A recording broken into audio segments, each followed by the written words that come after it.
What's up, everybody? Dog 1985. There's levels to this. All right, guys, check this out, man. So, I've been seeing the trend going around, people talking about, a year with the Xbox Series X and their review of the Xbox Series X a year after and everything.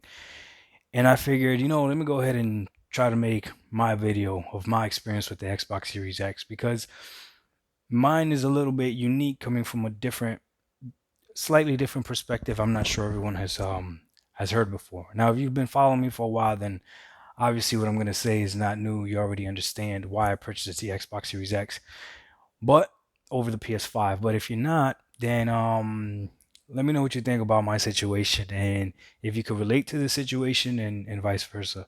And at the end, I'll say this.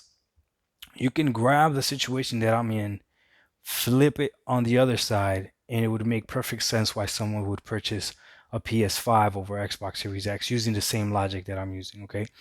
So here's the deal.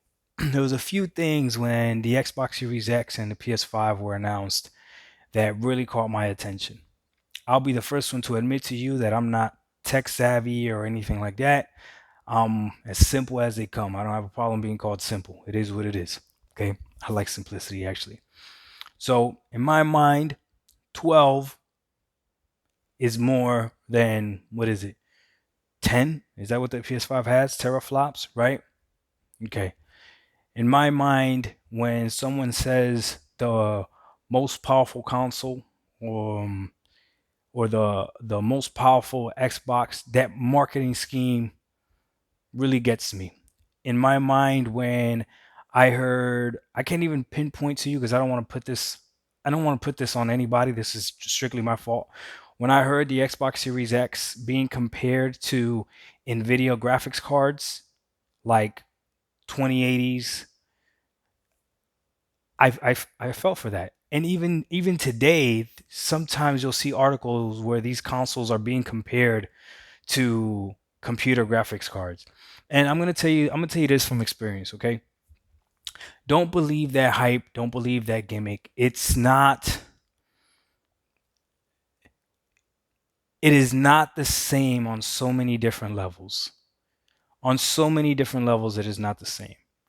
And when I saw the marketing for the Xbox Series X, I believed that I was going to be able to play these new games and old games the same way that I was able to play on my PC, right? Now I have a gaming laptop, not extremely strong, not actually probably low tier now, right? It's got a 1660 Ti. But I remember when I was playing games on my 1660 Ti, how blown away I was at the fact that I could change different graphics settings so that I could get higher frame rates on every single game. It was up to me to optimize that game to run it at whatever frames I wanted. If I wanted to stick to 30 frames and have everything on high or whatever, I could do that. If I wanted to lower it to freaking low settings or whatever, or take off shadows or just specific settings that you could take off so that you could run the game however you want, that to me blew my mind. So the marketing for the Xbox Series X, when I saw it compared to graphics cards, not necessarily by Microsoft themselves, but by people that were influencers, right? So yes, they influenced me to believe in this. Now, I 100% agree with you. This is my fault for believing that, right?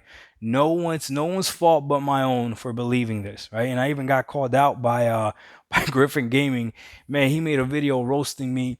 I remember that, and got destroyed by the comment section. But I can't be mad at him. The video was accurate. I was an idiot for believing that my console was going to be like a PC. Not only that, but at the time I compared how my 1660 Ti ran Cyberpunk better than the Xbox Series X and how it ran Gears. I think I was playing like Gears 4 better than my Xbox Series X or something like that. Was it Gears 4? It might have been Gears 4. I don't know. I don't know. But then they came out with Gears 5, and then Gears 5 was running multiplayer at 120. But anyways, the whole point is that it doesn't work like a PC. I wasn't able to go into the settings of every single game and adjust it however I wanted to ensure that I got the frame rates that I wanted. So that was one of the main reasons why I purchased the Xbox over the PS5. Now, here's the second reason why I purchased the Xbox over over the PS5. That definitely did come to fruition. Okay, last generation, as much as a lot of you don't want to believe, okay, I was a big Sony fan. I didn't even know the console wars was a thing. I didn't even know the console wars was a thing. Like I just once I started really picking up on YouTube, that's when I realized like there's people out there that take this really serious. But I had a PS4 and I had an Xbox One S that I bought off of like OfferUp for like $120 off of somebody, but I never really used it. I never used it. I always gamed on my PS4. I just had a regular PS4. Me and my son, and my daughter, we just game on the PS4. And I don't care what anybody says, the PS4 has an amazing game of lineups. Like an amazing lineup of games. That's what I mean. Like it's ridiculous. I enjoy those over the shoulder story driven games. I do enjoy them. I don't really like to play multiplayer that much. I enjoy being able to sit down on the couch with the surround sound on or a headset and just play the game and be lost in the story with a good balance of storytelling and gameplay, obviously. And the PS4 for me definitely satisfied that. One of the big issues though that I had, and not just with the PS4, with any console that I had, because I also had a Wii U, I had the GameCube, I had Nintendo 64, I had the Switch, or my son has a Switch, I had the regular Wii. What else? I had the Dreamcast. What else did I have? I had a Super Nintendo, a Sega Genesis, the Nintendo 64. What else did I have? Regular Nintendo. So regardless, I didn't have a PlayStation. I had a PlayStation 3. I didn't have a PlayStation 1 or PlayStation 2. But the one of the problems that I always had was the price of games. I always since I became a gamer or whatever you want to call me or was even interested in games, I always looked at the price of a game and really had a problem justifying the price, not just for all the companies, okay? So when I really saw what Game Pass was, my whole thing was I wasn't paying over $20 for a game, period. So when I saw what Game Pass was and Game Pass Ultimate, since I already had a PC, for $15 having access to all these games, to me I was like, yo, that's that makes sense because I was the type of person that would walk into GameStop and I'm not looking at the wall. I'm not looking at the wall. I'm going straight for those bins that said the 2 for 20 or the 2 for 5. Man, if I found a 4 for 20, like we going in there. That's the bin that I stuck with. So I had already, and again, this is why I'm letting you guys know it's different with me. Even when I was playing on the PS4, I was already conditioned to playing games well after they had came out. Well after they had came out, after the price had dropped on those games. I bragged that most of the games when I actually got them, I got the complete edition. You know what I mean? Because I bought them way after they released all the DLCs and all that other stuff, and I still got them at a cheap price. And that's why first-person story-driven games really made sense to me. Because if it was a multiplayer game and I wait a long time to play it, by the time I play it, the hype of that game, the multiplayer base of that game might have not been there anymore, right? So to me, it really didn't matter. So when I saw Game Pass and Game Pass Ultimate, the fact that I could play a whole bunch of old games for $15 a month. And then they also spoke about the day and date games. I was like, okay, so for the first time in my gaming history, I will be able to play games as soon as they drop and stay on top of the know with, all my friends and everything as far as, what games you playing, this and that, right? Game Pass Ultimate provided that for me without me feeling guilty about spending the money on the game. Now, here's the thing: if you don't feel guilty about spending $60 or $70 on a video game, I'm not here to judge you. It's your money. You do whatever you want. I'm sure you're taking care of your priorities, and I'm sure you got more than enough money to do it. So by all means, do it. But for me, I'm just being honest with you. I look at a game spending $60, $70, and I kind of feel guilty about it.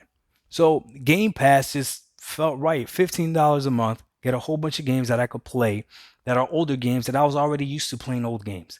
Now here's the icing on top of this cake, right?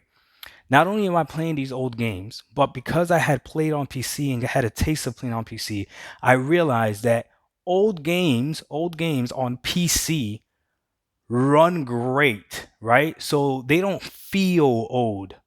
They don't feel old, and most of the times they don't look old. Like right now, if you were to play the original Crisis 2, not remastered, the original Crisis 2 on PC, to me that's one of the best looking games I've ever seen. That game just looks beautiful. I remember it blew me away when I first played. I was like, wow, this game looks amazing, and it runs great, at least in my hardware, on my hardware, right? 1660 Ti. But it's an older game. Now, if I play the original Crisis 2 on the Xbox Series X, it doesn't do the same thing that it was doing with the 1660 Ti, unless it has what Microsoft calls what's it called? The optimization for the Xbox Series S, where they boost the frame rate and it gets kind of upscaled, but you don't get to change the textures from low, medium, high quality, none of that stuff, right? So again, in my mind, I was going to be able to play a whole bunch of old games, which I was already used to playing, and I was going to be able to play them like with the PC settings and all that other stuff. In comes my Xbox Series X, and or maybe before I realized like, oh, okay, this is not what it is, but I had already pre-ordered it or whatever. Um, but back to the old games. I don't want to lose my train of thought. So I played a lot of the PlayStation games, right? There's still a lot of PlayStation games that I haven't played, but at the time when I was making my decision to go to Xbox, there was a I hadn't played. I maybe had played one Halo game, if that. Maybe played one Halo game, if that. So there was a lot of Xbox exclusive games that I had never played. And what I'm talking about, Xbox exclusive games, what I'm talking about are games that you yourself, as a Sony fan or Xbox fan, you can admit were great games. So like Fables, right? So games from the 360 era that made Microsoft even competitive, right? The Gears, the Halos, like all of those. So whatever you guys were already tired of playing, I had never played those games. You know what I mean? So once I got my hands on the Xbox Series X and I saw Game Pass Ultimate and I got it, right? Yes, I was not able, I was disappointed. I'm not gonna lie to you. I was disappointed at the fact that it didn't work like a PC, but I understood that that was my disappointment and that that was my fault. That's all on me, all on me. I take full credit for that, okay? Now, Game Pass, though, did not and has not disappointed for me. I see many people that say they look at the Game Pass lineup on PC, on Xbox, and to them, they don't see anything that they really want to play. I look at this Game Pass lineup, and you got to understand, to me, an old game is an old game, and I don't care whether it's exclusive or not. So I see old great multiplats. So like I see the Yakuza series, never played those. I see Nori. I heard those are good games. I see those in there. Doom, I see that in there. Like these are games that I haven't played yet that I'm excited to play, try out. Ran through all the Gears, ran through all the Halos, played through uh, Rise on the Rome. I think I got Ori in there. I played the first Psycho now. I got Psychonauts 2 that I still got to play. I got to play Ori Will of the Wisp. There's so many games that I still have to play. Got Control on there as well. And again, it's all on Game Pass. Every single game that I've mentioned so far has been all on Game Pass. That's huge to me. Huge, okay? Now, a year has passed by, and I look at this Xbox Series X, and it is not what I originally got it for, but it is definitely solidified its place for me as the right choice. It has solidified its place for me as the right choice. And one other thing that it did is Microsoft definitely introduced me into the idea of subscription services, and I'll be honest with you, I love it. I understand those that want to own their copy of their game, even if they're digital and they still feel like they're owning it. Like, I understand, I get it. You buy games, you don't rent games. I get it. That's not me. I was the type that if I beat a game, I wasn't going back to play it. Let's say I beat it. If I missed a point in a level, I wasn't going to go back. I beat Hellblade, and I almost what's Microsoft? You 1,000% it or 100% it, whatever, like the achievement. I missed one achievement to complete the game. I'm not gonna go back and play it. What for? I'm just not gonna do that. It's just not the type of gamer I am. So once I beat a game, I was a person that was going back to GameStop, to trade that game in. I didn't care if you were giving me $1 for it. If I bought it for 5 and now GameStop is giving me 50 cents for it, cool. That's 50 cents that is going towards the 2 for $10 bin. You know what I'm saying? That's just the type of gamer that I was, or that I am still. I just don't go to GameStop now because I got Game Pass. But anyways, I look at my Xbox Series X and it has definitely delivered because I am playing more games than I ever have. And again, it introduced me to subscriptions. I subscribe now to PS Now. And I can say to you, I actually like PS Now. There's a lot of games on there PS Now that I'm going to get to play. I got to play God of War 2018. I streamed it live on Twitch, played it on my PS4 Pro because of PS Now. Yo, I downloaded The Last of Us 2. Got it on my PS4 Pro on PS Now. I think I got Heavy Rain, Detroit Become Human, Horizon Horizon Zero Dawn. Downloaded that as well. Ratchet and Clank, the first one, got that as well. So all these games that I'm playing because of PS Now, and here's another thing. I like the cloud. Like, I don't have a problem with the cloud, not at all. Okay, PS Now has a lot of games on the cloud that you can play, right? And I don't mind it. I haven't played many games on the cloud on PS Now. I prefer to download the game just because, to me, the best cloud service so far is Stadia. Over and over again, even though I've tried xCloud even recently, it's gotten better, but to me, still Stadia is the smoothest. But that's a whole nother video. But anyways, so I'm looking at Xbox and Microsoft, and the console itself, for me, is it's almost like the gateway drug into the Microsoft ecosystem, which now I am part of, and I honestly don't see myself ever leaving, unless the future, as the future goes, I see Game Pass as being more of a detriment than an actual value to me. You got to understand, I'm not trying to be, yes, I am. I'm being extremely selfish right now. I don't care if Game Pass is not valuable to you. I really don't, because I don't enjoy games because you enjoy them. I enjoy games when I get to play them. So Game Pass right now is a huge value to me. Like, I literally feel like I'm almost stealing stuff. Okay.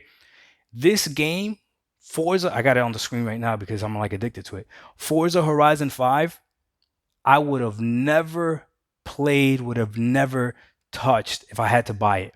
Because I don't buy racing games unless they're on the 2 for 5 bin. A racing game? Nah, that's going to be on the 2 for 5 bin because I'll probably get tired of that real quick. I don't care how great you would have told me this game was, whatever, but I got to try it out on Game Pass. And I'll tell you what, this is probably the first game that I've played that if you told me, like, yo, they're going to take it off of Game Pass in 3 months, I might be like, damn, how much is the base version of this game? Damn, can I go on eBay? Let me see if I could buy it used. I still ain't buying it new, don't get it twisted. But yo, this game is that good and that addicting and that fun. So I say that to say this. I already got 18 minutes into this video, way longer than I wanted to. I really hope that whatever purchase you made for whatever console, that you're satisfied with. And if you're not satisfied with it, or if you weren't satisfied with it, I hope you had a chance to swap out and, trade in your PS5 for Xbox Series X, or trade in your Xbox Series X for a PS5. Now, for those of you that don't know, I actually did purchase a PS5. Okay? Shout out to you, ISO Motion Gaming. That's my dude. He went ahead and secured a PS5 for me. I went ahead and purchased it because my son wanted a PS5. So I've had hands-on with the PS5. I played the PS5. I have nothing bad to say about the system. Nothing bad to say about the system. But the same way it was sold by the loyalist, not by Sony, by the loyalist, that's what I have a problem with. Because a lot of those arguments, if someone believed you and bought the system for those arguments, they would be really disappointed right now. The whole "we believe in generations," again, I understand people want to take it however they want to take it, but that statement was made after the backwards compatibility and after the statement that Microsoft made, where they pretty much told you you don't need an Xbox Series X or S because most of the games are going to come out on the One S still and on the original Xbox, or if you got a PC. So when people were saying like, well, isn't that going to hold back the development of the game, like whatever, and then Sony comes out and says we believe in generations, in my mind, I thought, oh, damn, they're doing it right. I believe I even made a video in here giving props to Sony, like, this is what we want. You should want the developers to take a hold of that system and only work for that SKU. Little, little did we know, and now we find out that a lot of those games, I got a PS4 Pro. I'm going to be able to play them. I'm going to be able to play those games, right? There's only a few games right now that are out now that I can't get to play.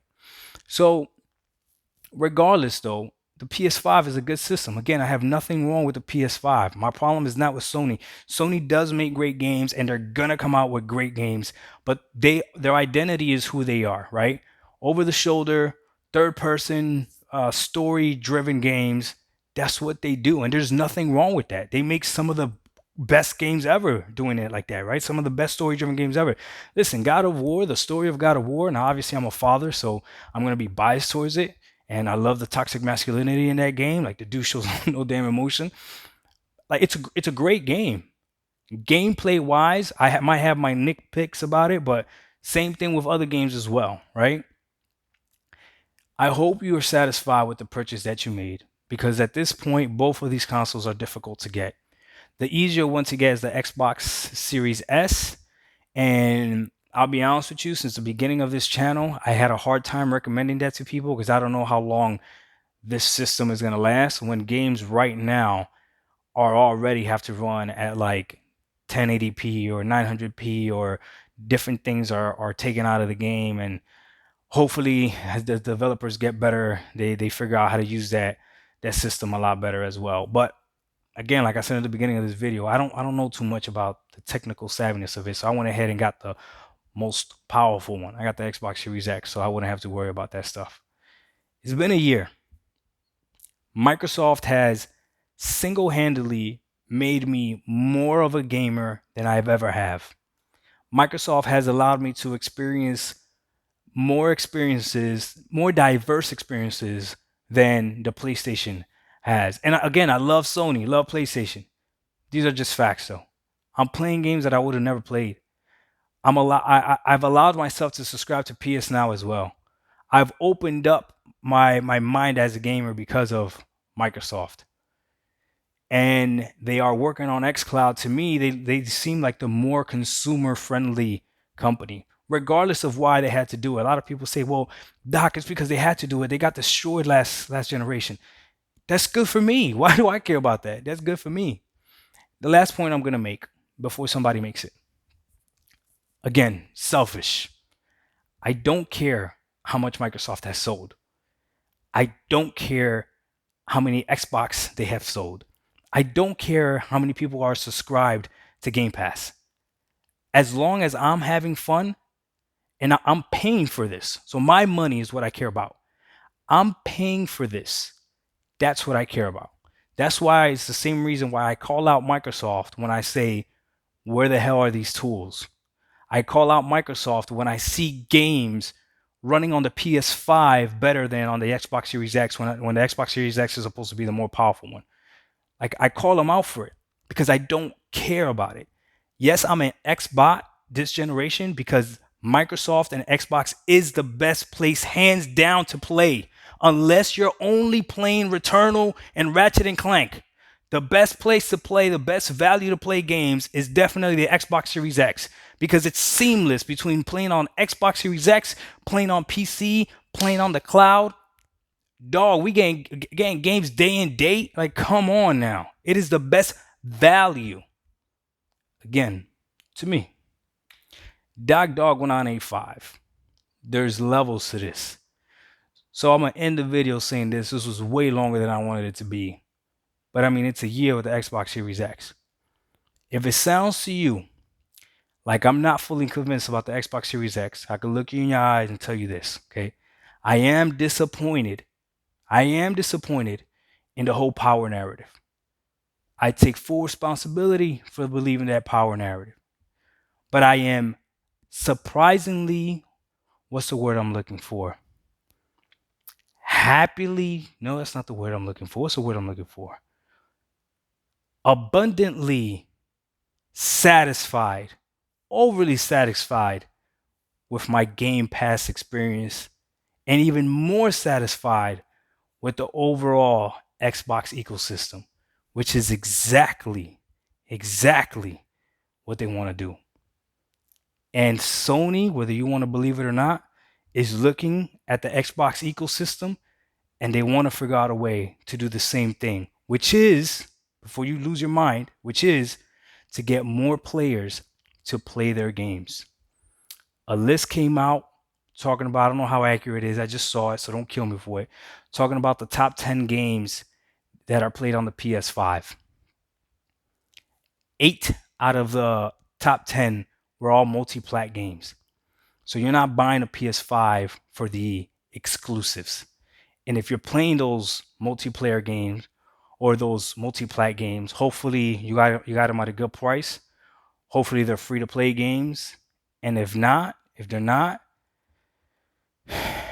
you should come on this side and play games on Game Pass.